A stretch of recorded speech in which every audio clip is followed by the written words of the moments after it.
It seems YouTube's largest creator has finally completely and utterly lost it.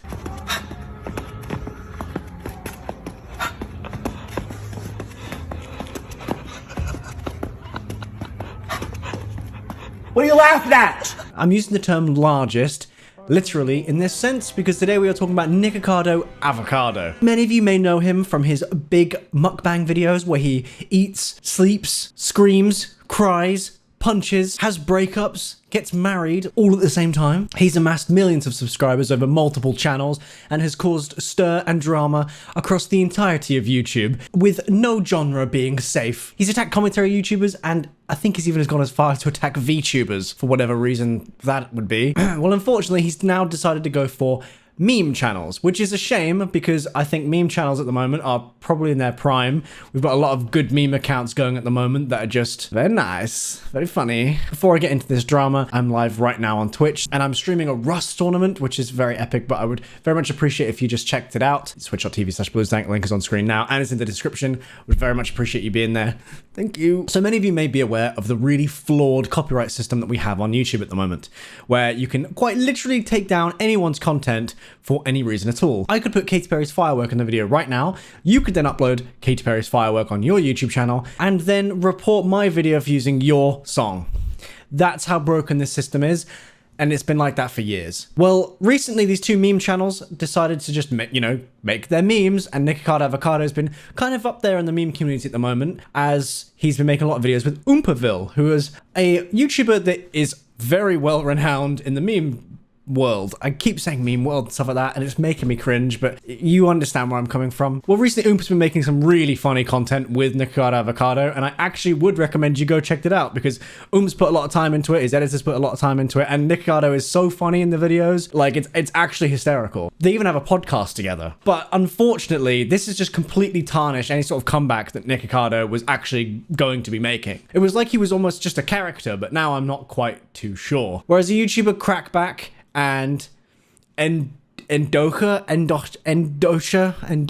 however you pronounce that. They both made meme videos in which they included one of those, like, I can't show you a screenshot because I'm actually afraid of my channel being like copyright striked because of this. Whereas it's like one of those like endless runners, like Temple Run, and the character you play as is, well, obviously Nikocado Avocado, and he's eating food, and that's what you pick up. You pick up vending machines and Takis and mobility scooters, which is basically Nikocado Avocado's brand at this point. However, it is just an app, and these guys didn't make that app. But because they included videos of this game, their videos were taken down by Nikocado Avocado as they were apparently copyright. And there is quite literally, and I'll put the screenshot on screen now that Crackback tweeted, there's 2 strikes on his channels that will last 90 days, content removed by Nicholas Perry.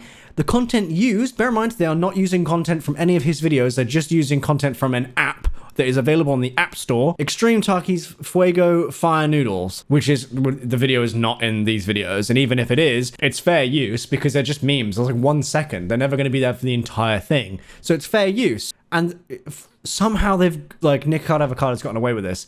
And Crackback had to take his channel, like hide his channel, like basically deactivate it temporarily, to basically protect himself from being striked again, which is actually a really good tactic, and I very much recommend that if you're afraid your channel's being attacked, just hide it for the time being.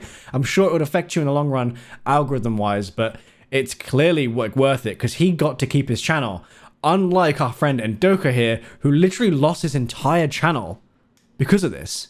And if you think, oh, well, maybe it's just someone, like, doing it to, like, tarnish his reputation, Nikocado followed both of their accounts after he sent the reports out, waited for them to start tweeting out about, like, how Nikocado is actually taking their channels down, and then he blocked them after they came out and were, like, doing hashtags against Nikocado to, like, make him answer for his, like, clear abuse of the system. Yeah, here's another screenshot on screen from Endoka saying, takedown issued by Nicholas Perry, you received a copyright strike. You now have 1 copyright strike. If you get multiple strikes, we'll disable your account. And Team YouTube have still done nothing about this, and I hope they don't tweet at Team YouTube because you're just going to get an automated response and they will not help you.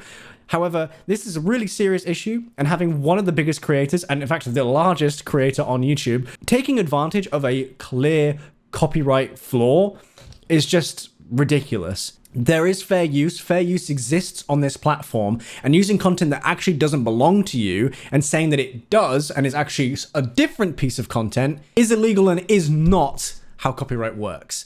And abusing that law, well, it's illegal and it's also wrong. And in YouTube's TOS, it quite literally states that if you take advantage of this system and falsely report and falsely claim people's content, then you will lose your channel. Is action going to be done? Probably not, because Onision did this for years and nothing ever happened. Even though I myself have received emails from Onision when he emailed YouTube directly, CCing me and many other content creators in it. And in fact, they came to the conclusion that he was abusing the copyright law, but they just said, we're not going to do anything to their channels. They're going to be fine. However, Onision just back off, all right? Instead of just banning him entirely for clearly breaching YouTube's copyright law on multiple occasions, and it was clear he was just trying to clear his name. So I don't think anything's going to be done here, but I think you should definitely give these guys a follow on Twitter, or at least give them a like on their tweets and maybe check their YouTube channels out if they've got new ones. It's a real shame. I'll link everything in the description below. But it's a shame because Nikocado, I think, has been making a pretty good comeback this year with Oompaville flying him out and like basically having him in videos, and they've been making some brilliant videos. They're so funny. However, it's almost like the pink guy era again, literally. However, like we can't have this. Like it doesn't matter what kind of content creator you are, how funny you are, how inspiring, whatever you are. This is not okay. You cannot do this. This is wrong. Even if the entire video contained them playing this app, that is not the video Extreme Taki's Fuego Fire Noodle. It's just not the same video. And unfortunately now, if YouTube finds that your video's been used somewhere, even for like a few seconds, it gives you in your YouTube dashboard like a thing where you can choose to copyright it. And he's clearly just gone in and gone, yep,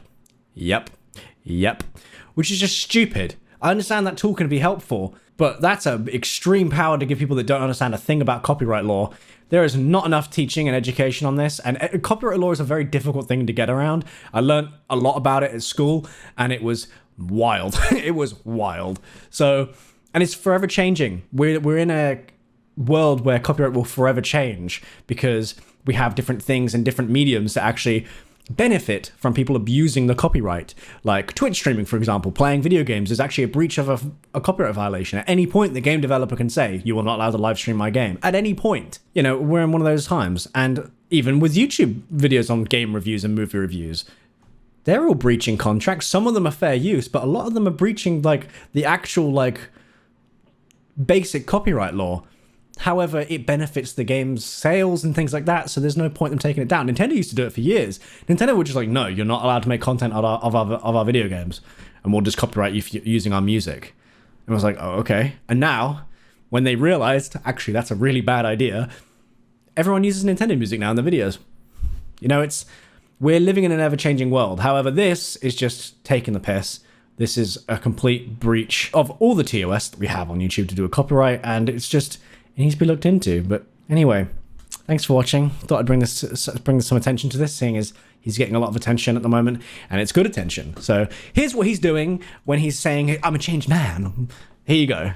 He's still a twat.